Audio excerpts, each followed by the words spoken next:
There is an island off the coast of Brazil that you are not allowed to visit. No ticket office, no tourist dock, no little wooden sign saying welcome. On most maps, it's just another small shape in the Atlantic, a blot of green and rock about 30 kilometers off the coast of São Paulo. From the mainland, you can sometimes see it on a clear day, a steep forested slope rising out of the water, wrapped in mist and seabirds.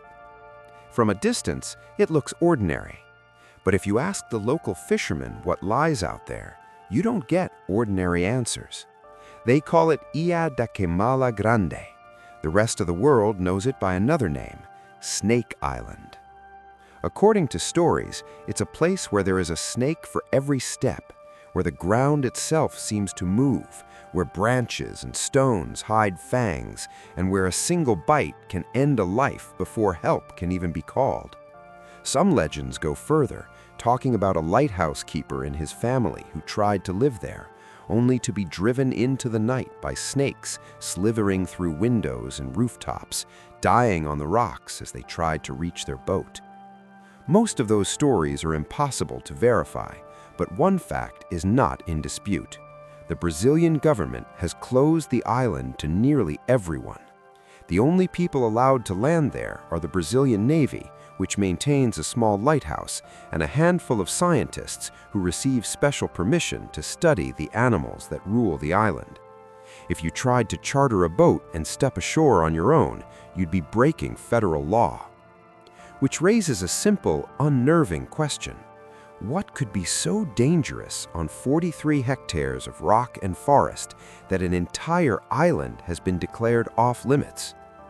The answer is a snake so rare it exists nowhere else on Earth, a viper that has been evolving in isolation for thousands of years, the golden lancehead, Bothrops insularis. For decades, rumors claimed there were hundreds of thousands of these snakes on Queimada Grande, up to 5 per square meter, according to the most breathless accounts. Journalists and documentary crews repeated phrases like the deadliest island in the world, stitching together half-truths in horror. The reality is more complex and in some ways more disturbing, because Snake Island is not just a nightmare scenario of venom and fangs. It is also a closed laboratory where evolution has been running a strange experiment, and a fragile sanctuary where the very creatures people fear are now on the edge of disappearing forever. To understand how one small island ended up with its own species of snake, its own ecosystem, and its own orbit of myths, we have to go back, past the newspapers, past the Navy, past even the lighthouse, to a time when Queimada Grande wasn't an island at all. 11,000 years ago, at the end of the last ice age, the sea was still rising. What is now the coastline of southeastern Brazil looked different then. The Atlantic's edge lay farther out. What we see today as isolated islands off São Paulo were once hilltops and ridges on a continuous stretch of land. Animals could move freely. Snakes, small mammals, birds, and insects wandered through forests that covered what would eventually become both mainland and island. Then the water came. As glaciers melted and oceans rose, low-lying areas were slowly drowned. Valleys became bays, hilltops became islands. Somewhere in that transformation, a population of mainland lancehead vipers, Bothrops jararaca, a notoriously venomous species found in southern Brazil, was cut off on a shrinking patch of high ground that would one day be known as Queimada Grande. When the water finally surrounded them, there was no going back. On the mainland, lanceheads hunted rodents, frogs, and other small vertebrates. On Queimada Grande, those options vanished. There are no native mammals on the island. Instead, something else arrived in large numbers: birds. Migratory birds using the island as a resting spot on their long journeys along the coast. Resident songbirds flitting between trees. Seabirds landing on rock and scrub. The snakes had two choices: adapt or die. Over thousands of years, The lanceheads of Queimada Grande became something new. Genetic studies show that the golden lancehead is nested within the diversity of its mainland cousin, but distinct, a separate species, Bothrops insularis, with its own body shape, behavior, and venom. Its body became slightly more slender. Its tail became a bit longer, useful for moving through low shrubs and branches. Its color, often a pale yellowish brown with darker patterns, helped it blend into the island's mix of forest floor and rock. And inside its venom glands, a more dramatic change unfolded. The snake's main prey had shifted from ground-dwelling mammals to birds, quick, light creatures that can take off and fly even after being bitten. A viper that injects slower-acting venom risks losing its meal to the sky. Evolution favored individuals whose venom acted faster on avian bodies, dropping a bird before it could escape. Over time, the population's venom profile shifted. Today, golden lancehead venom is considered among the most potent of any pit viper in Latin America, capable of causing catastrophic internal bleeding, kidney failure, and tissue necrosis. From the snake's point of view, this is not malice, it is efficiency. From our point of view, it looks like a perfect horror story ingredient. Queimada Grande itself is not large, roughly 43 hectares, about 106 acres of steep terrain rising up to just over 200 meters above sea level. Patches of rainforest cling to the slopes, especially on the more sheltered side, while other parts are open grassland and bare rock. The climate is temperate to subtropical, with hot, wet summers and milder, drier winters. Humans have never truly settled here. At some point in the late 19th or early 20th century, people tried to clear part of the island's forest with fire, queimada in Portuguese, to make way for a banana plantation. The attempt failed, but the burn scars helped give the island its name, Queimada Grande, the Great Burned One. In 1909, the Brazilian government built a lighthouse on the island to warn passing ships away from its rocky shoreline. For a time, a lighthouse keeper and his family lived there, tending the light. When automation came in the 1920s, the last regular human inhabitants left, and the snakes reclaimed their quiet, thorny kingdom. Somewhere between the real lighthouse logs and the island's empty cliffs, the stranger stories took root. Tales of keepers overrun by snakes, of families fleeing through swarms of venom, of corpses found twisted on the rocks. They're told and retold in docks and bars along the coast, embroidered with each telling. They might contain a grain of truth, a nasty encounter, an accident, a panic, but they live now mostly as ghost stories. The verifiable part is simpler, and in its own way, just as stark. Today, Queimada Grande is empty of permanent human residents. The lighthouse is serviced by the Navy. A small ecological reserve protects the island and its smaller neighbor, Queimada Pequeña, and, by law, regular boats stay away. The island doesn't need a curse. It has something more powerful: federal regulation, barbed wire at the harbor, and a reputation strong enough that most people never think seriously about setting foot there. But to scientists who specialize in snakes, venom, or island evolution, Snake Island isn't just a scary story. It's a case study and a race against time. For years, articles and TV specials repeated the same claim: hundreds of thousands of snakes, maybe as many as one per square meter, slithering over every rock and branch of Queimada Grande, a place so thick with venom that the ground itself was alive.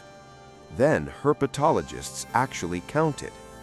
The first systematic surveys of the golden lancehead population on the island did not return a number in the hundreds of thousands.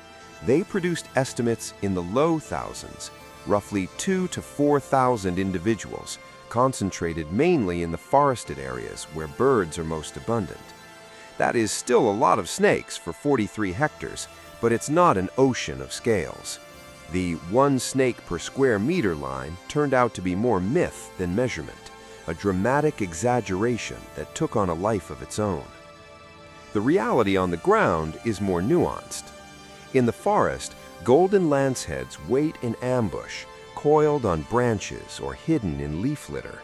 Migratory birds, such as the Chilean Eleña and the southern house wren, arrive on the island to rest and feed. The snakes strike, delivering their fast-acting venom, then track the dying bird by scent and heat. Studies have shown that despite more than 40 recorded bird species on the island, the lanceheads rely heavily on just a couple of them as primary prey, taking advantage of their seasonal abundance. Elsewhere, where the forest thins into scrub and rock, the snakes are less dense. Other reptiles and amphibians, non-venomous snakes, frogs, lizards, and the island's own endemic tree frog share the space, mostly feeding on invertebrates. There are no large mammals, no pigs or goats or rats overrunning the place.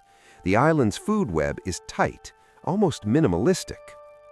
For the golden lancehead, that simplicity is both opportunity and risk. On the opportunity side, the snake has an almost exclusive claim on a particular niche, a medium-sized predator specializing in birds. No foxes, no cats, no mongooses. Competition is limited. Predators that might eat the snakes are absent. For thousands of years, Bothrops insularis has been the island's undisputed apex predator. On the risk side, everything is concentrated. A single hurricane, disease, or sudden change in the migratory patterns of key bird species could hit this small, isolated population hard. There is nowhere else for these snakes to go. If something wipes them out on Queimada Grande, they are gone from the wild entirely. That fragility shows up in their genetics. Because the population is small and confined to a single island, inbreeding is unavoidable. Researchers have found signs of reduced genetic diversity and physical anomalies, including intersex individuals in golden lancehead populations. Too much inbreeding can lead to inbreeding depression, reduced fertility, more defects, and a greater chance of extinction. On top of that, human pressure has not always come in the form of fear. At times, people tried to get rid of the snakes.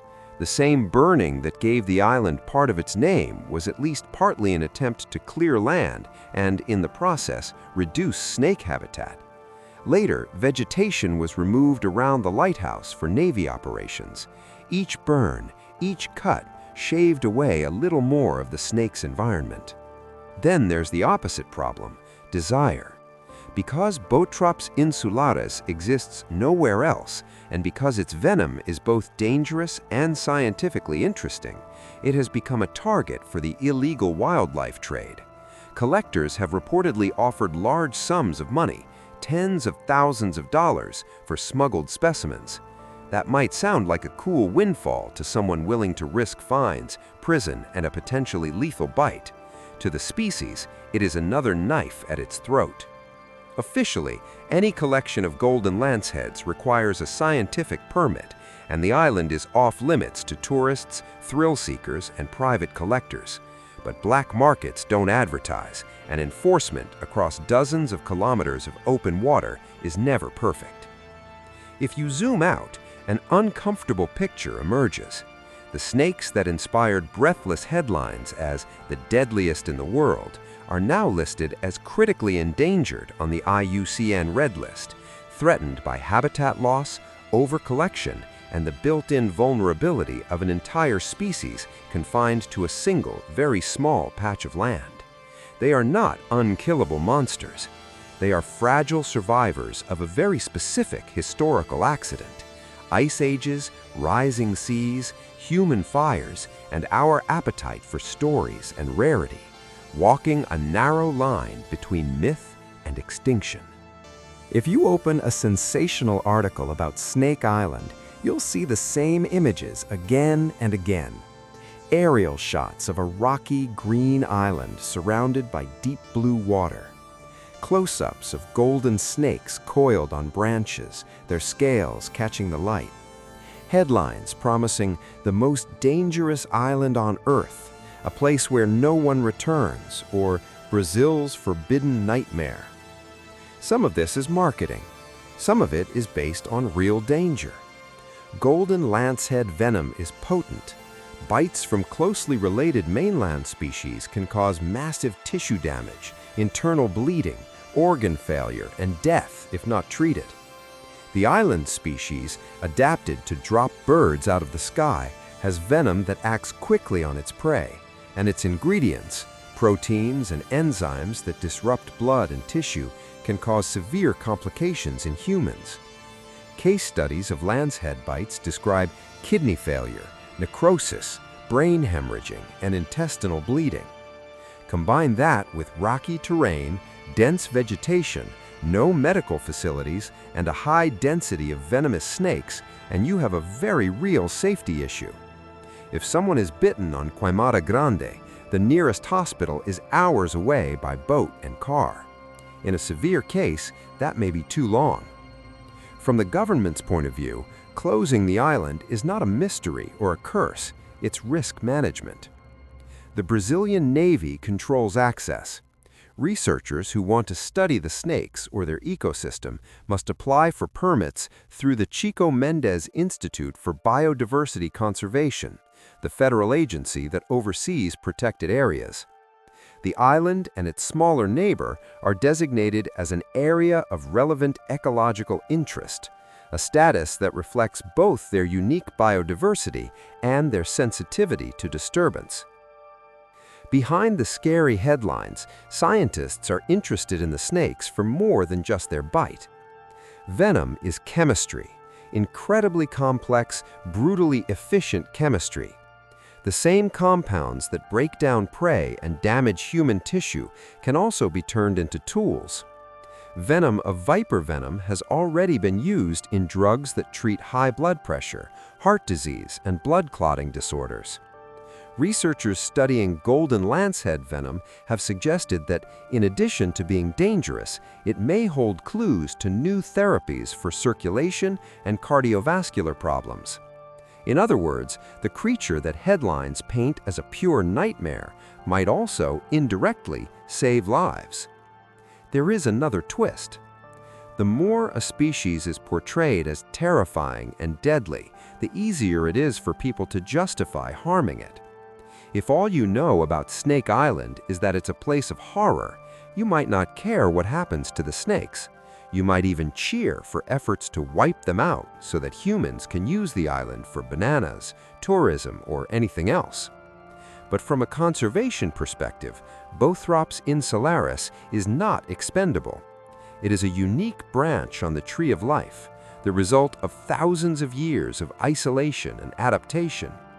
Its loss would not just mean the disappearance of a few thousand venomous snakes from one island, it would mean the permanent deletion of a singular evolutionary story, one that cannot be recreated. So, Snake Island sits in a strange place in the human imagination. On one side, horror documentaries, lurid myths, and the thrill of knowing there is a real place so dangerous that ordinary people are banned from visiting it. On the other, field biologists gently lifting snakes with hooks to measure and tag them, conservationists worried about inbreeding and habitat, and pharmacologists unpacking frozen vials of venom in the hope of finding something that might help treat a heart attack. Most of us will never set foot on Queimada Grande. We will only glimpse it through screens and secondhand stories. That distance makes it easy to reduce it to whatever we want: a monster island, a scientific curiosity, or a symbol of wildness. The truth is messy. It is an island where a human without boots, training, and backup would be foolish to walk barefoot through the undergrowth. It is also a place where every snake killed for fear or profit is a step closer to losing a species forever. The same isolation that created Snake Island's nightmare reputation is the isolation that makes its life forms irreplaceable. Imagine standing on the deck of a small boat just off the coast of São Paulo. The mainland lies behind you, a long smear of buildings and hills fading into haze. Ahead, Queimada Grande rises like a green tooth from the water. Steep slopes, rock faces, patches of forest. You can't see any snakes from here. You can't smell venom or hear fangs. You see only trees, rock, and a lighthouse that no longer needs a keeper. If you had never heard of Snake Island before, it would be beautiful. If you try to land without permission, the Navy will stop you. If you watch certain TV shows, you might believe that even getting this close is tempting fate. Somewhere between those two extremes lies the real island, dangerous up close, harmless at a distance, and deeply entangled in our fears about nature. We like to think we have mapped the world, that the age of here be dragons is over, that monsters, if they exist, live only in fiction or on some other planet. Snake Island is a reminder that the boundary between everyday geography and genuine hazard is still thin in some places. You can see that boundary from a Brazilian beach on a clear afternoon. At the same time, the island raises an uncomfortable question. What scares us more? The idea that there is a place where we are not at the top of the food chain, or the possibility that, given enough time, we will erase even that place? We have burned parts of Queimada Grande. We have cut its vegetation. We have collected its snakes for science, for money, for the thrill of possession. We have told stories about it that show no interest in the island itself, only in how frightened we can make other people feel. And yet, we have also chosen to protect it. By closing the island, by limiting access, by studying the snakes rather than exterminating them, Brazil has done something unusual. It has allowed a small, dangerous, irreplaceable corner of wild evolution to continue running its quiet experiment out of sight. So when you hear the phrase Snake Island, you can picture whatever you like. A ground carpeted with scales, a lost world of fanged horrors, a natural fortress where humans are forbidden and snakes rule. Or you can picture an ordinary-looking island on a gray day, lapped by waves and circling birds, holding inside it a fragile population of rare animals that exist nowhere else, living their lives entirely unaware of the legends that swirl around their home. In the end, Ilha da Queimada Grande is not just a story about snakes. It is a story about how we respond to places we cannot easily control. Do we squeeze them into horror titles and urban legends? Or do we accept that there are still corners of the world where our role is not to dominate, but to observe from a respectful distance? Somewhere right now, waves are hitting the rocks of Snake Island. Migratory birds are landing in the trees, and in the shadows of those branches, golden lanceheads are waiting, doing exactly what they have done for thousands of years, striking, feeding, shedding, mating, indifferent to our fear and our fascination. If you enjoyed this journey into one of the strangest and most forbidden places on our planet, don't forget to subscribe to Hidden Myst. Leave a like, share this video with someone who thinks the world has no mysteries left, and tell me in the comments what you believe Snake Island really represents: a natural horror story, a conservation warning, or both at the same time. Thank you for watching, and stay curious.